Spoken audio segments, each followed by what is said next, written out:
as night creeps across the planet and our familiar daytime world is plunged into darkness, strange creatures are beginning to stir. This is when most animals are active, but the drama of their nocturnal lives is hidden from our eyes. These are specialized beasts, all adapted for the dark.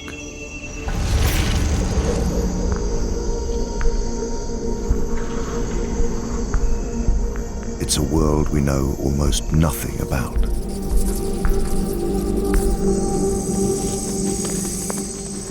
Now, a team armed with specialist cameras is traveling to the remotest corners of Central and South America. Unbelievable. To uncover the secret lives of animals after dark. Look at that. It is a journey into the unknown. This one will kill you. Holy, what is that? I shouldn't really be out here alone.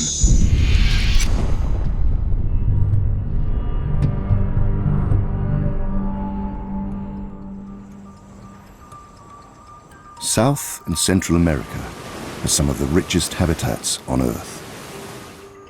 From tropical jungles in the north to frozen mountains in the south.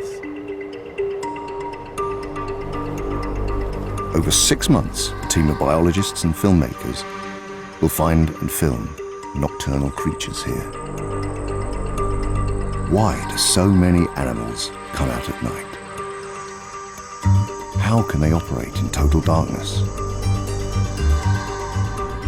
The expedition will survey the continent from top to bottom. But their journey starts here in Central America.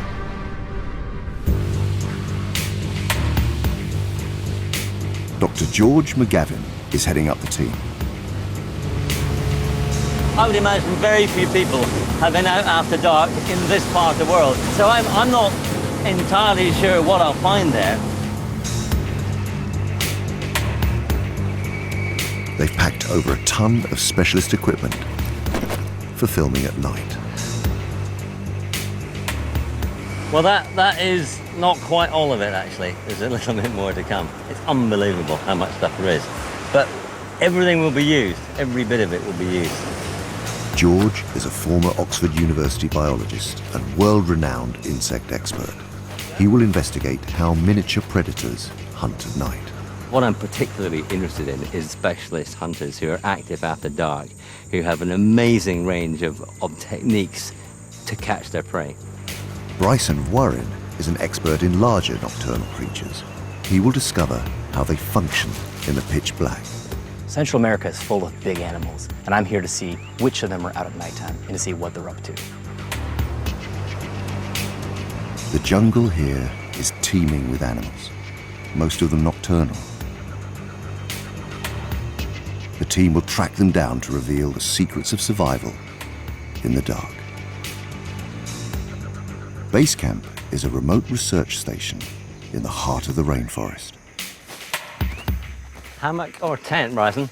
Ooh, I'm gonna take a hammock. I like Really? being, above the ground is better for me. I can't sleep in those things. They're just... Really? Yeah. To work at night, the whole team will have to turn their body clocks upside down and sleep during the heat of the day. I'm a little bit concerned because it's so hot right now. I don't know how I could ever fall asleep being covered in sweat. I mean, I've already drank 2 liters of water in just the past 20 minutes. So it's gonna be a challenge trying to get enough sleep.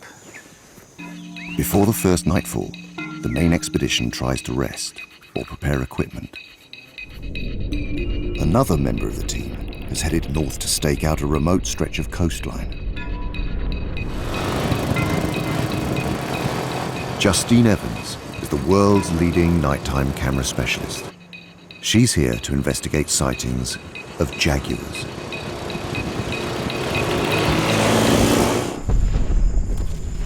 Park rangers have captured images of a jaguar from remote cameras near the beach and have seen their tracks in the sand. These elusive big cats are active under the cover of darkness when their keen senses give them the edge over their prey.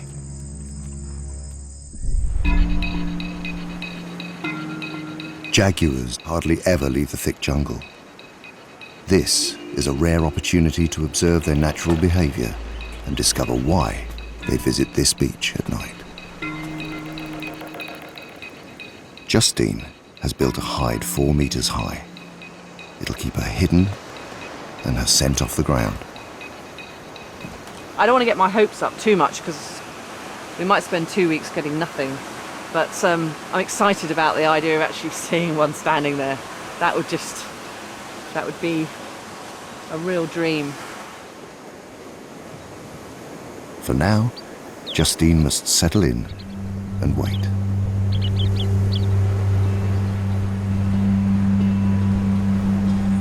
As daylight fades over the jungle, the rest of the team head out for their first night of exploration. Something up there. Oh, spider monkeys. Yeah, spider monkeys just up on top there. They're just using the last half hour of sunlight just to get extra food. And then that'll be it. And the evening shift takes over.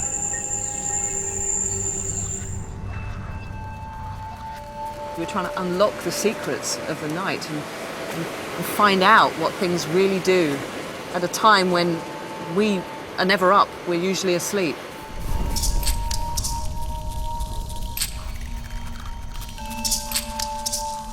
The team will use 2 specialist night vision technologies.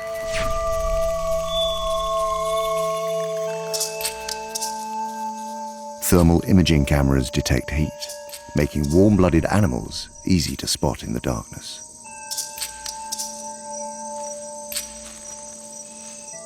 And infrared cameras record a spectrum of light invisible to animal eyes. The team will be able to follow nocturnal creatures without disturbing them, and see how they survive in a world where, without technology, humans are helpless.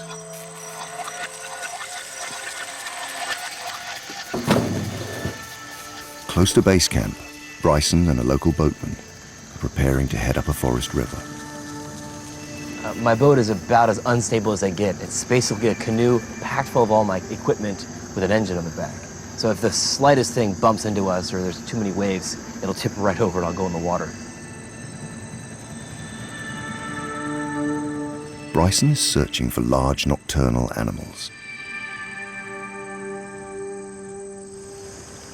Using the river, he can cover more ground and explore deep into the heart of the forest.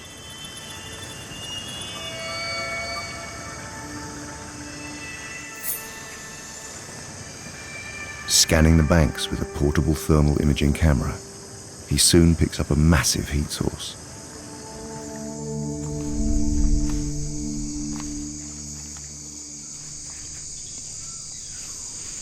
Oh, it's back there.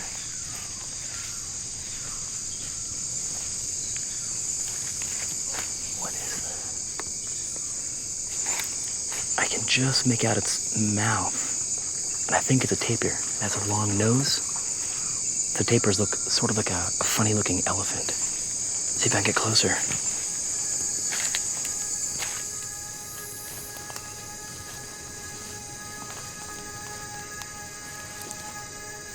Tapirs are the largest forest animal in Central America. They're not strictly nocturnal, but they prefer to forage for food in the dark when it's cooler. Tapirs are actually really well suited for nighttime activity. So they don't see very well at nighttime, but they hear really well. They've got these big goofy ears that can move around, that can hear really well. Their hearing helps detect predators. And their acute sense of smell helps them identify 100 types of plant. Now, the reason they eat so many different types of plants is because a lot of the leaves in the rainforest are actually toxic. And so in order to have a balanced diet, they eat a bunch of different things so they don't get too much of one toxin and they can process it. Because of their size, tapirs have few natural predators, but humans hunt them for their meat. They're very, very shy usually. There must be absolutely no poaching in this forest, because he's not afraid of me at all.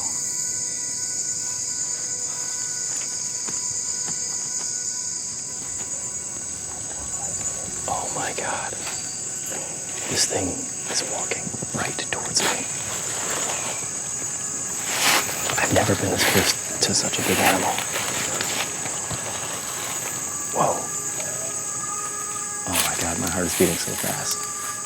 I've worked in Central America for over 10 years. I've never seen a tapir. I've always wanted to. It's incredible.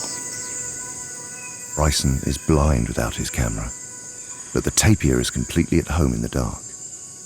When sight fails, other senses compensate.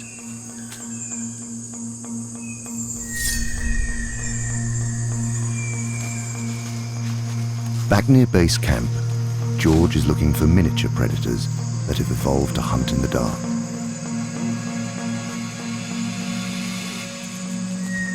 Spiders.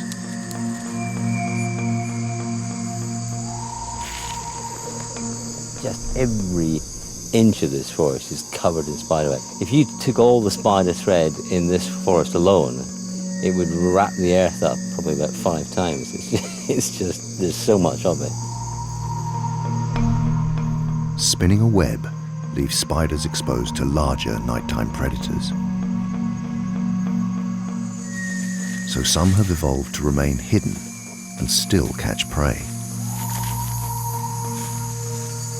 Now, ideal habitat here for a rather specialized nocturnal hunter.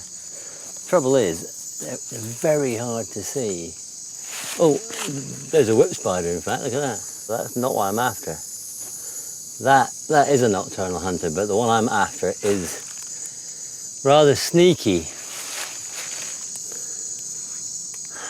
George is searching for the ultimate ambush hunter.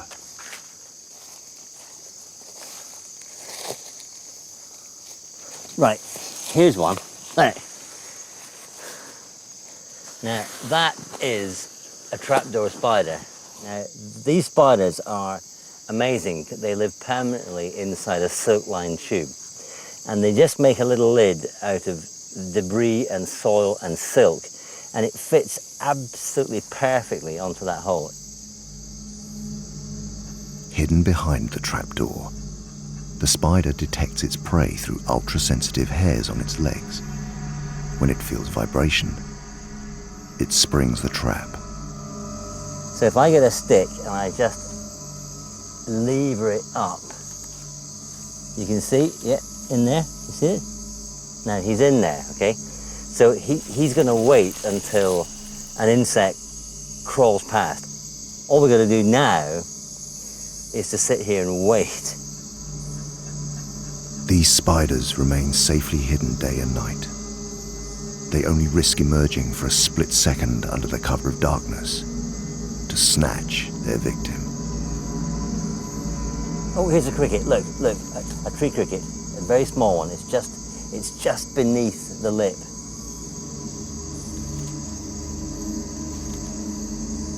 It's preening now. It's just millimeters from the edge of the lid, and it's stopped and it's preening its antennae and leg.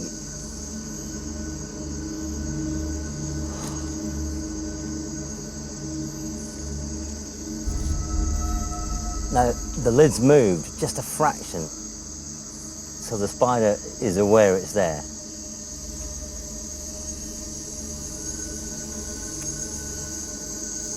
Oh, it's close. Yes! Got it! Look at that. Did you see that? That was so quick. This is just one of the ingenious hunting strategies spiders have evolved. George heads deeper into the forest in search of more. On the coast, Justine has found no sign of jaguars. But her cameras have detected another animal using the cover of darkness to slip onto the beach.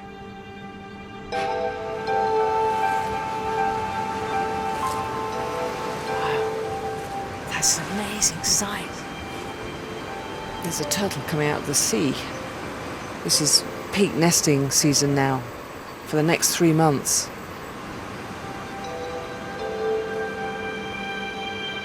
Female green turtles time their beach landings for the darkest nights. They lay up to 200 eggs in the sand.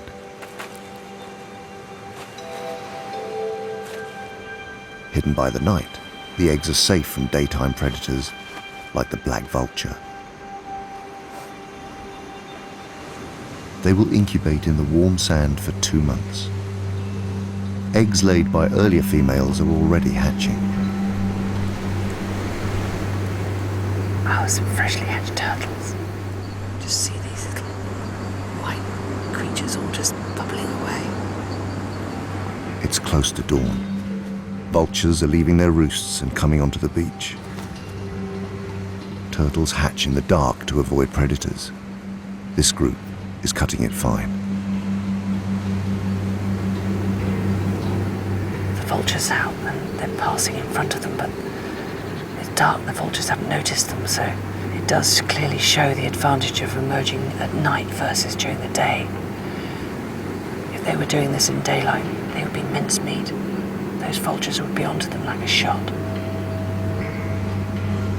Fortunately for the turtles, very few birds have good night vision.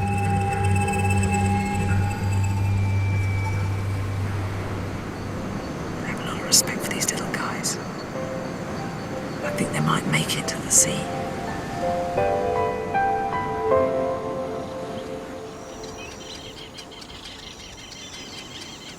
The dawn chorus marks the start of the day shift.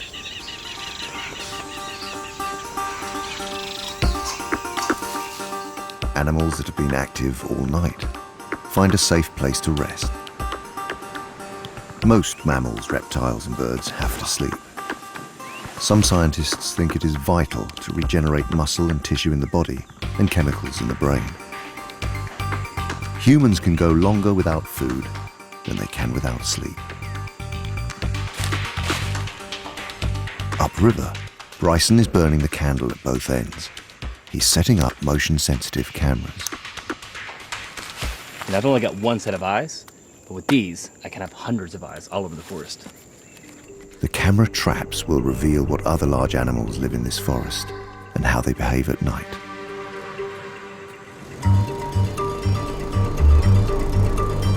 After failing to see a jaguar last night, Justine is searching a few miles further down the beach for any signs they might have left.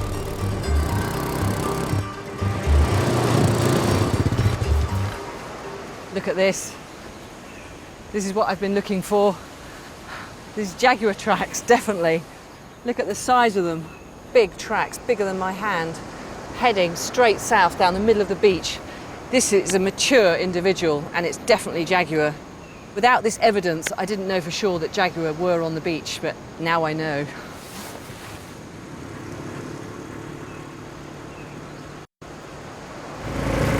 "100 meters on, Justine makes a gruesome discovery. Wow. A half-eaten turtle. It's all been spread by vultures, most likely, all these bits. But what killed it is another thing altogether. Something's gone through that shell, and that's something really significant. Something like a big cat that can bite through. And the head has been virtually severed. Again, I mean, that takes a lot of effort. That's not just a bird pecking away or a crab nibbling. This is something big. So, I mean, we might have our first jaguar kill here. Poor girl, though. The carcass is proof that jaguars are visiting this beach at night to hunt nesting turtles. Justine heads back to the tower. She knows she's in the right place. Now she has to wait.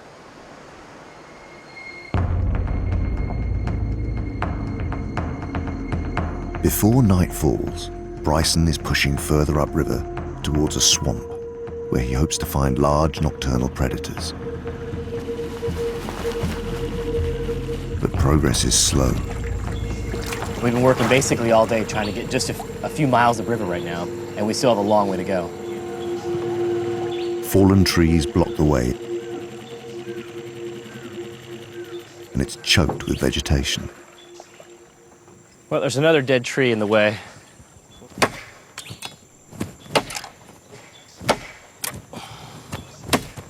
Oh, something just dove right in front of me. Pescado or crocodilo? There's something diving right in front of me. Well, the sound that when I'm hitting the branch with my machete makes a really deep pulsing sound that actually attracts crocodiles a lot of times.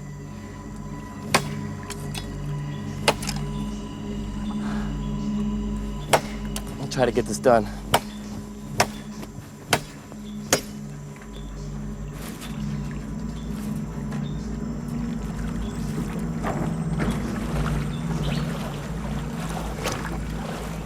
Whew. It's the hardest boat journey I've ever made. Few people have made it this far upriver. It's a unique opportunity for Bryson to find out what emerges in the heart of this jungle after dark. 700 miles north of base camp is one final member of the team. Wildlife cameraman Gordon Buchanan. He's aiming to learn more about the jungle canopy. By day, primates like the howler monkey gorge on fruits and leaves. What animals exploit this rich food source at night? How do they function in the dark? Gordon has chosen a unique vantage point. Oh my word, look at this. Gosh. Now that is impressive. I've seen lots of impressive things in the rainforest, but nothing like this. These are the remains of an ancient Maya city. This temple was once a site of worship and human sacrifice. These ruins have left openings deep in the forest. The best thing about these temple clearings is that the forest is so dense that you can't actually see what's right in front of you. But here, you can actually see this whole tree line. So you're covering maybe kind of 200-300 meters of forest from one position. This site will make it easier to spot secretive canopy dwellers and see how they've adapted to move about the trees in the pitch black. About 20 minutes from now, the sun's going to disappear, and that's when things start changing. Light level drops, the temperature drops, and it's the start of a different world. This is really the start of the dark.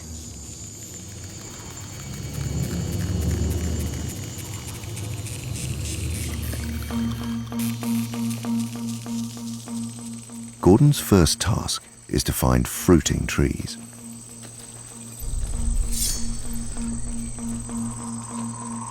During the day, monkeys, parrots, and these toucans will feast on fruit. But at night, they hide from predators and sleep. Now is the chance for nighttime canopy specialists to come in and feed.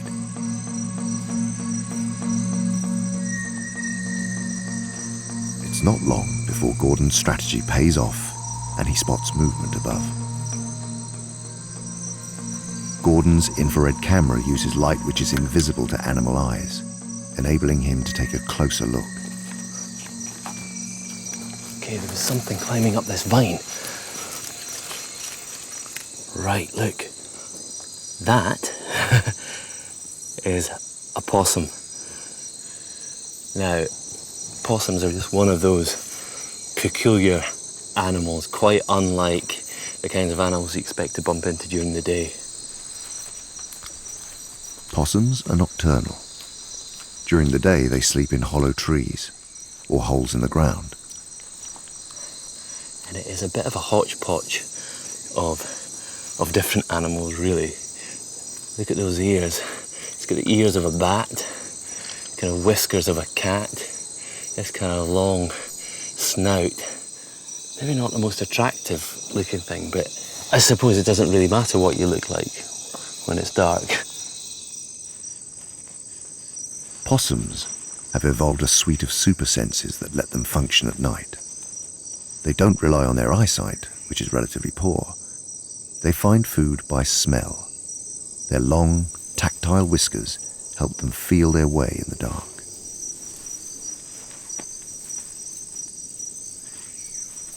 Their hearing helps them detect predators. That's vital when they leave the safety of the trees to forage for insects on the ground.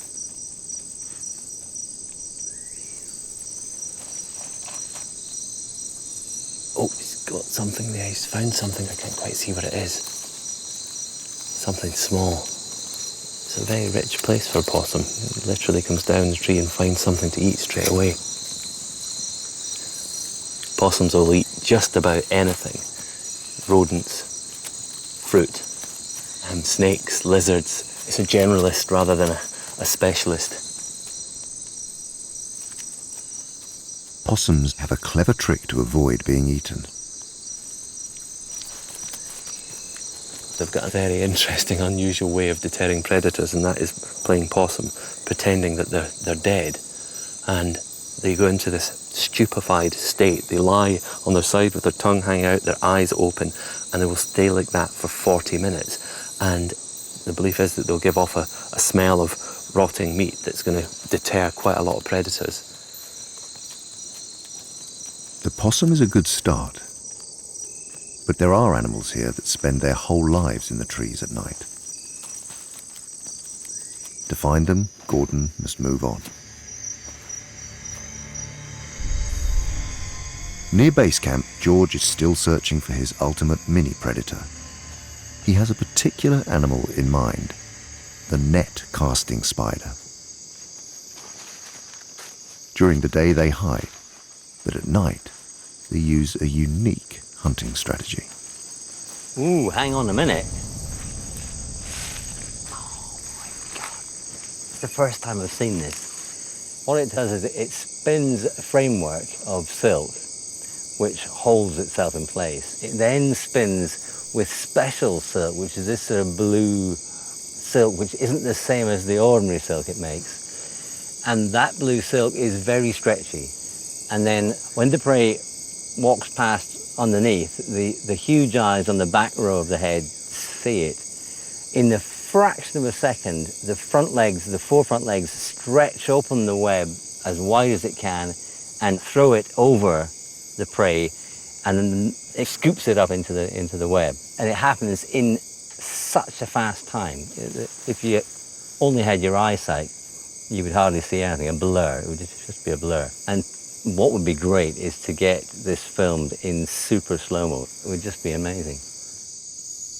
Like most spiders, net casters have 8 eyes, but one pair is huge. Biologists think these are particularly sensitive, letting the spider target prey in the dark. To examine their incredible hunting behavior for himself, George has called in one of the camera crew, Sophie Darlington. So where do you think? Well, I'm just trying to, I don't want to, I can see these scaffoldings are coming down. He is going to catch something that's going to pass beneath there.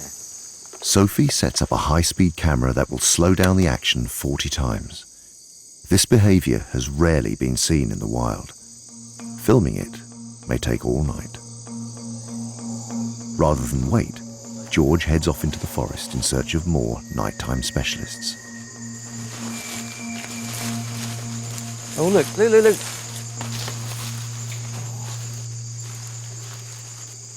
It's a headlamp beetle. Look at that. Is that not the weirdest thing ever? Now, on the back of the thorax, there's these 2 little green glowing organs, which is produced by an enzyme. Headlamp beetles only come out at night.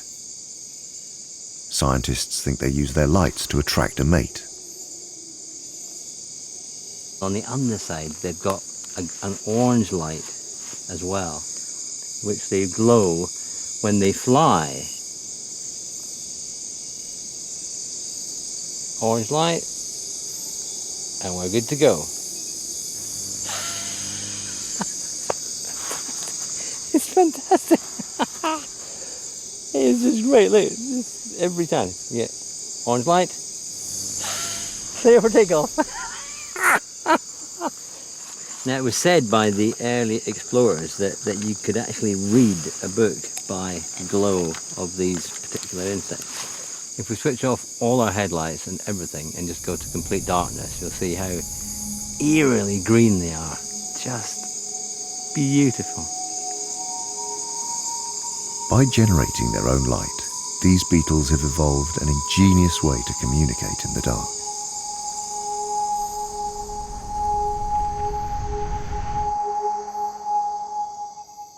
George returns to Sophie at the net casting spider stakeout. Okay. For 6 hours, no insects have walked into its trap. This is something I've always wanted to see. To have a chance of seeing it firsthand in the jungle is just worth everything.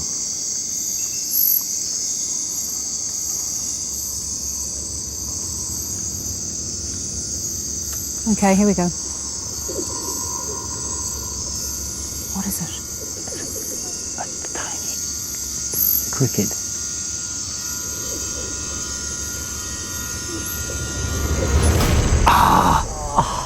That is just fantastic. Sophie, you are a genius. Well done. Absolutely. I don't know yet. Can I check the shot? Look at it. Look. Oh.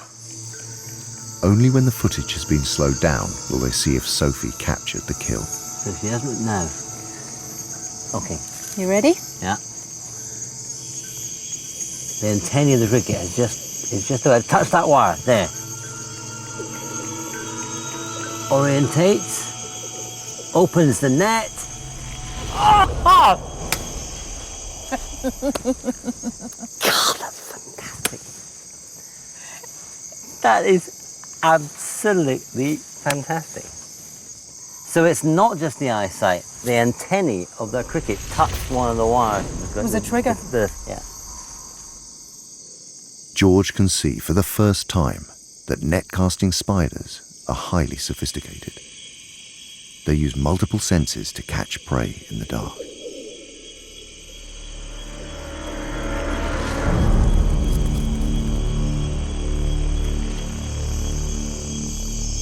But I've never seen it with my own eyes. That was awesome. Until now.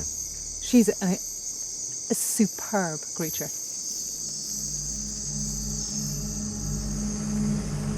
Bryson has followed the river inland towards a swamp. There's still no sign of the large predators he's been looking for.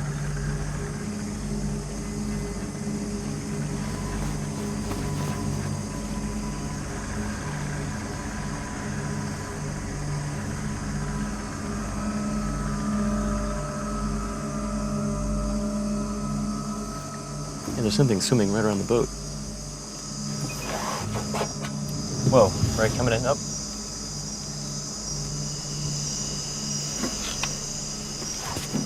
Ooh, what's that?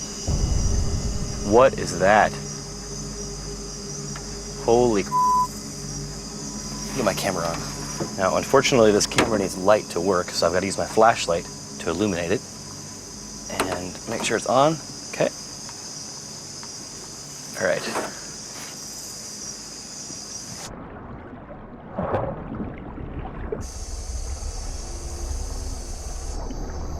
Oh, there he is. Whoa. Whoa, it's huge. Wow. There's a bull shark. Look at that.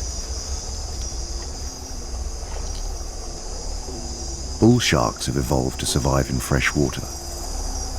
It lets them hunt in the middle of the forest where prey is abundant. Ready? It's coming right in. Whoa. Jeez, do you see that? That's exactly how bull sharks hunt. They come in, and right before they're going to go in for the kill, they bump whatever it is they want to eat, and that helps them see what it is. Bull sharks can hunt 24 hours a day.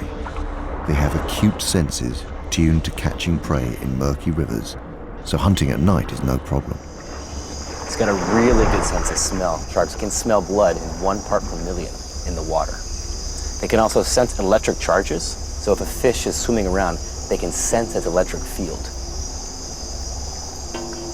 And they also have a really cool thing called a lateral line, which is basically a really sensitive patch of skin up and down their sides, and it can detect any sort of motion around them, so that they can actually feel a fish swimming many feet from them. It's kind of like if a big truck drives past you and blasts you with some wind. That's what sharks can feel when they're swimming around hunting. These bull sharks will feed on fish, baby crocodiles and river turtles. They can even take tapirs as they swim the river.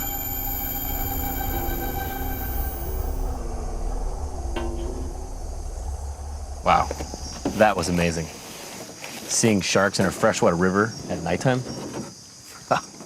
that's a first for me. As the team searches for nocturnal animals, they must work right through the night. It's an unnatural time for humans to be awake. The punishing schedule is starting to take its toll.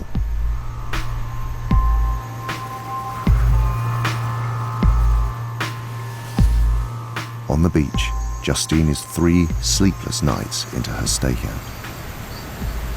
Everything in my brain is telling my body to sleep.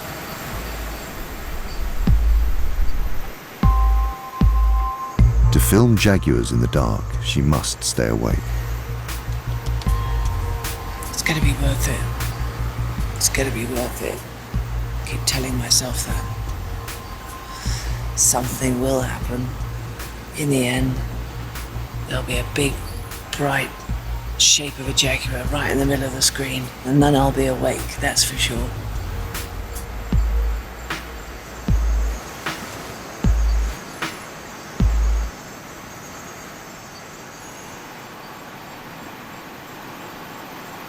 What is that? No, that is something. No, yeah, that... Yes. That's a jaguar. That is a jaguar. I believe it.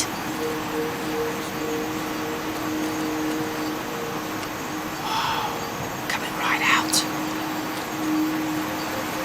Yes. It's coming right out to the beach. Seeing a jaguar out in the open is unbelievably rare. This is one of the first opportunities to observe their behavior at night. This is the closest I've ever been to a wild jaguar.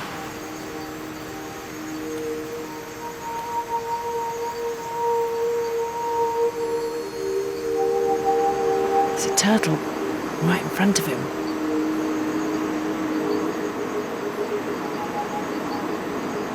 Is he gonna get it?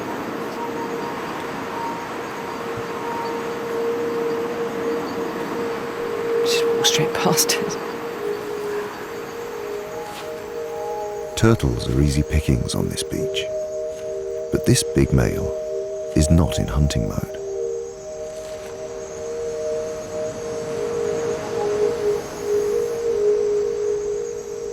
He is interested in a smell on the sand. Scent is an important way to communicate in the dark.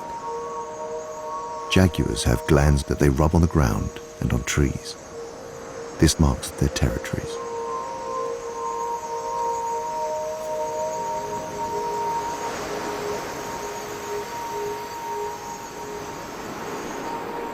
Just starting to see all sorts of bits of behaviour happening that I didn't expect to witness.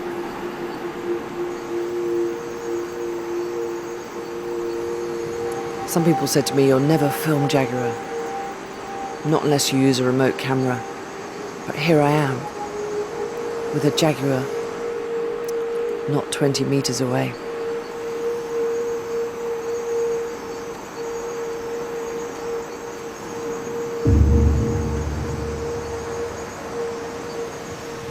There's another one.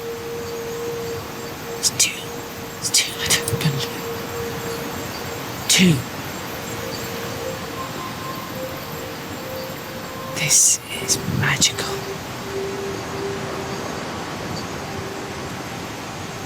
This is more than I ever imagined would happen.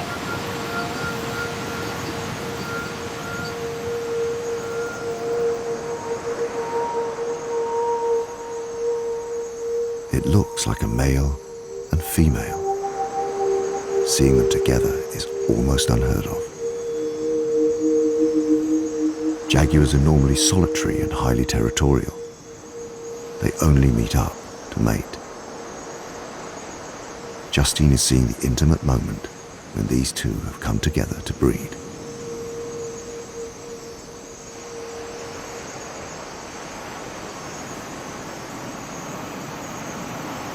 Wonderful experience.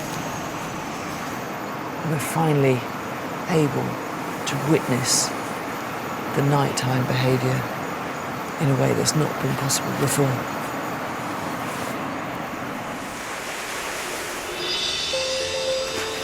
At dawn, the night shift draws to a close and the beach becomes a more familiar place. The last turtle hatchlings make a dash for the sea.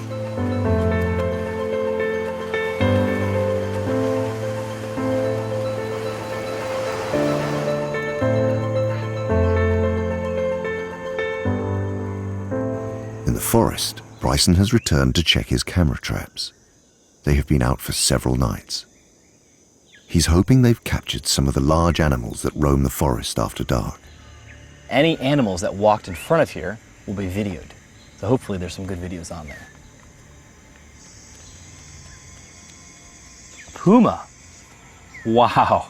I knew there were pumas out here. Pumas are mainly nocturnal. During the day, they'll kind of rest because it's so hot. But at nighttime, they come out and they hunt. Oh my God, that's beautiful, an ocelot. Jeez, look at the stripes on him. And he's got such big eyes, you can tell that he's seeing perfectly clear at nighttime. Oh.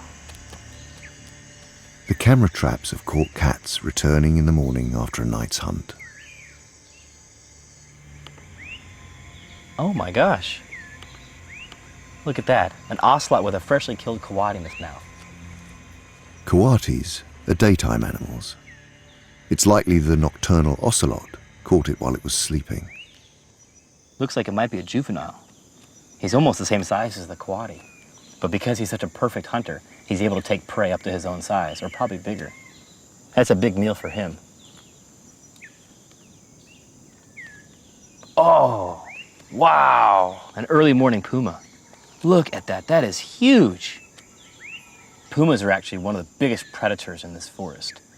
They are like the king of the jungle. They roam around here and can eat basically whatever they want to. Now, I came out here to see the big animals, and really, it doesn't get any bigger than pumas. That's awesome.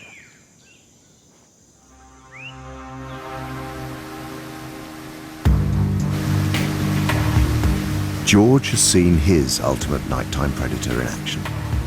It's time for him to move on to the second phase of the expedition. His next location is 1,500 miles away in one of the remotest parts of Venezuela. He's going to explore a newly discovered cave system, a place of perpetual darkness. George wants to discover what strange animals have evolved here in an isolated world without light. This cave has remained unexplored for so long because its entrance is hundreds of meters up a sheer mountain. George will be the first biologist to set foot in it. Inside these enormous lumps of rock are caves and caverns which have been etched out, eroded by rain over millennia. And inside there are animals which haven't seen the sun ever since these caves were formed. I can't wait to see what's in here. There's only one flat place to set up camp. We're just going to be perched on this little rocky outcrop. I tell you, this is extreme camping.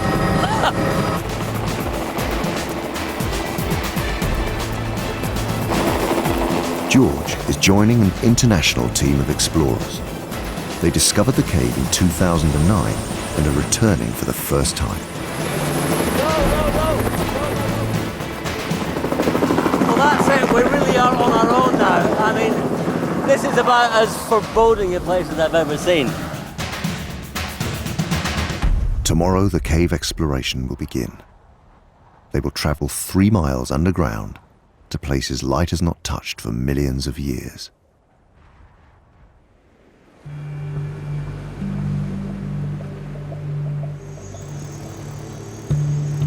As darkness falls on Justine's beach, she is hurrying to set up a new hide at ground level, where the jaguars entered the forest last night.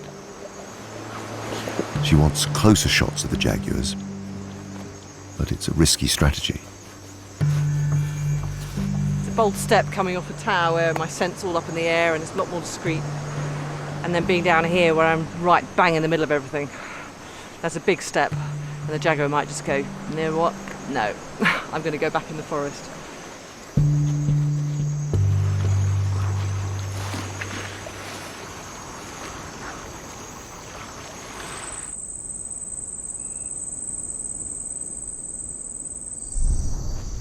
In the Maya ruins, a strange sound in the trees has caught Gordon's attention. Seems counterintuitive to walk towards an animal that produces this sound, but it's incredible. Such a spooky noise. If I didn't know what that was, I would probably run as fast as I could in the opposite direction. It's the howler monkeys.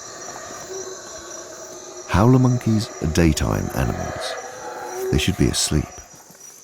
Something has disturbed them. Such an incredible noise. There we go. Got you. Howler monkeys are one of the loudest animals on the planet. Now, it'd be nice if this one was to call. As typical, all this noise, and the one and only howler monkey that I can actually see isn't calling. Howler monkeys can't move freely about the trees after dark. Their night vision is about as poor as ours, so they use their distinctive call to scare off nocturnal animals that come into their territory looking for food. Something else is out there.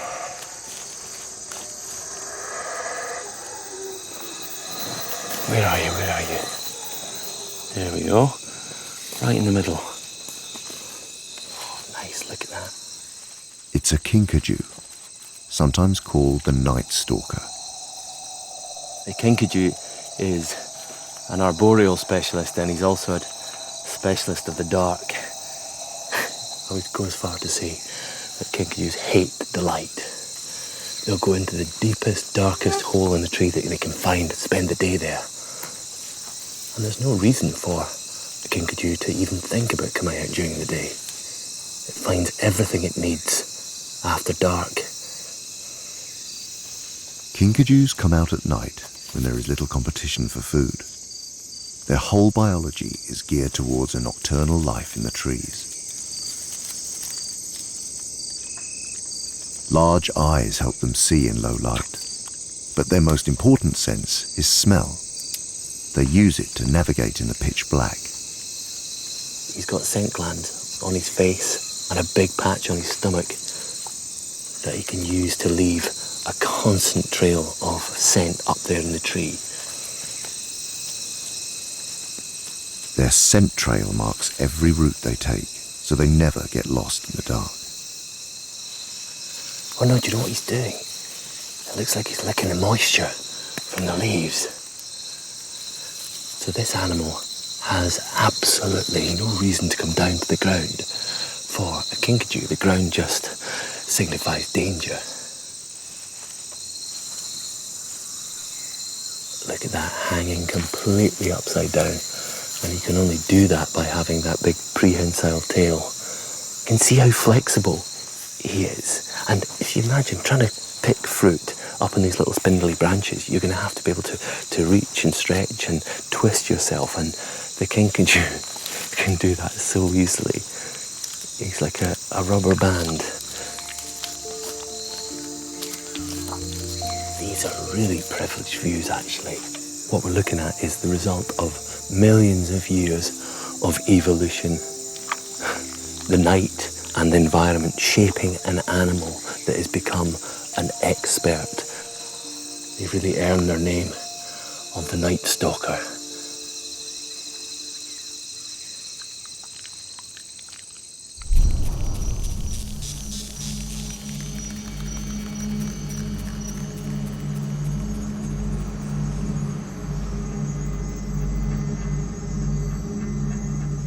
In her hide on the beach, Justine is spending her first night at ground level.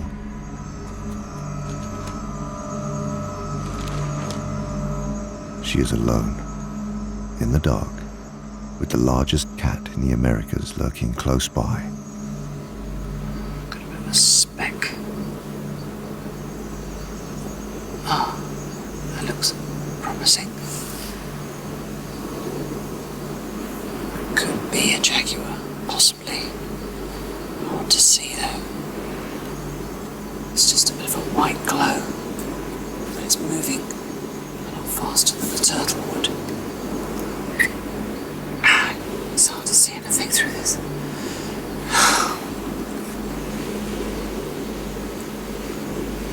Come on. Where have you gone?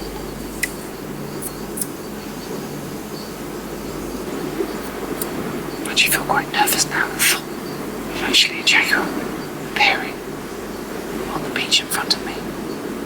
I'm just sitting in a hide here, made of cotton. I haven't really thought about it up until this moment. I mean, what if it decides to come up to me close? What do I do? Just sit quietly or make a noise? I don't know.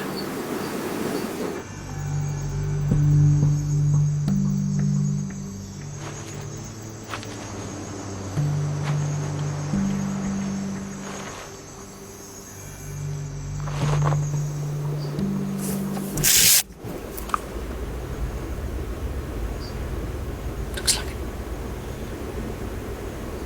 There's a jaguar. Definitely, there's a jaguar.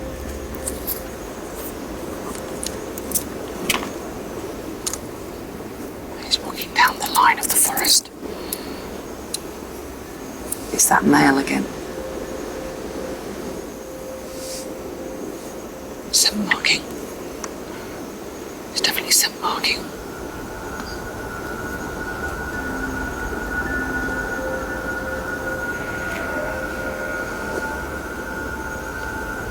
Still coming.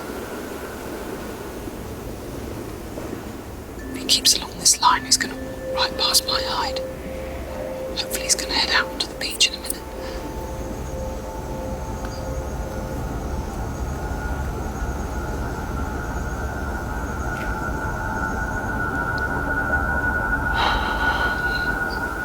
Why don't you head out onto the beach? No, he's going to keep going down this line.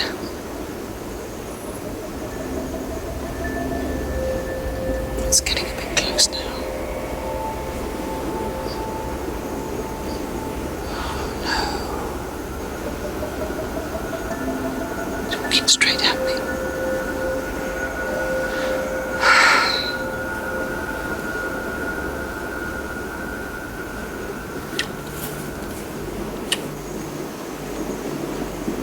Come on, stop.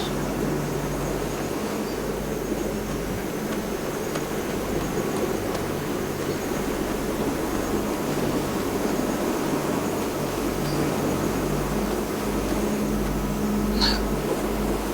He's walking straight at me.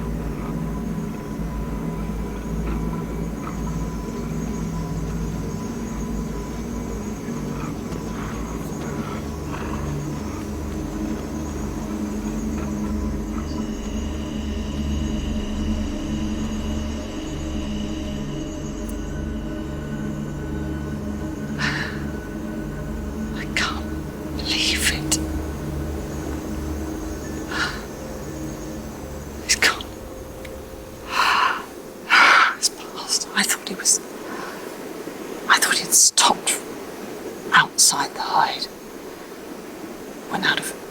He went out of focus. He was so close, he went out of focus. I've just caught a glimpse of him further up.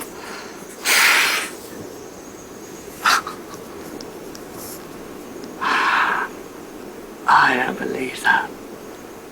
I thought I was mincemeat. Half expecting to see flailing claws ripping through the hide. God.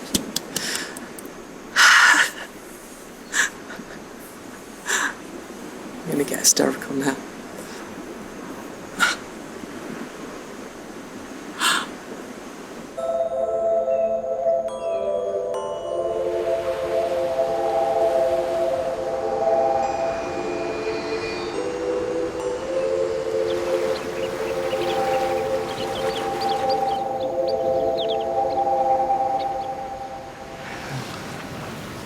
Well, it's dawn now, and I'm going to go and see just how close that jaguar got last night.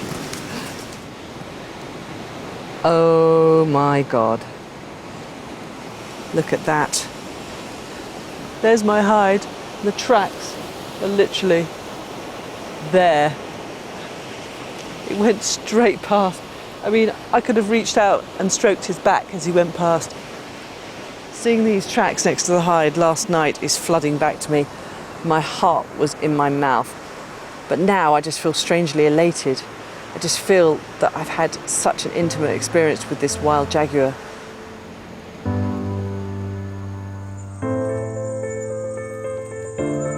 The team have ventured into the dark to uncover the secret lives of highly specialized creatures.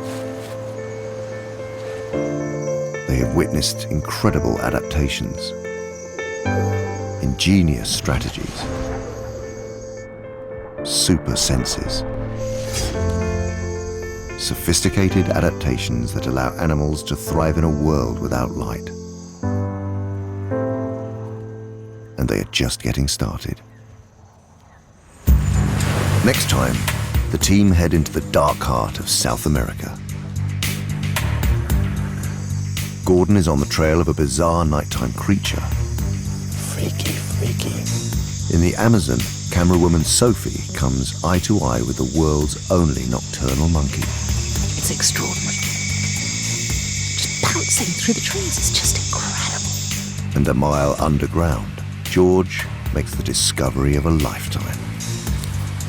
Oh my God!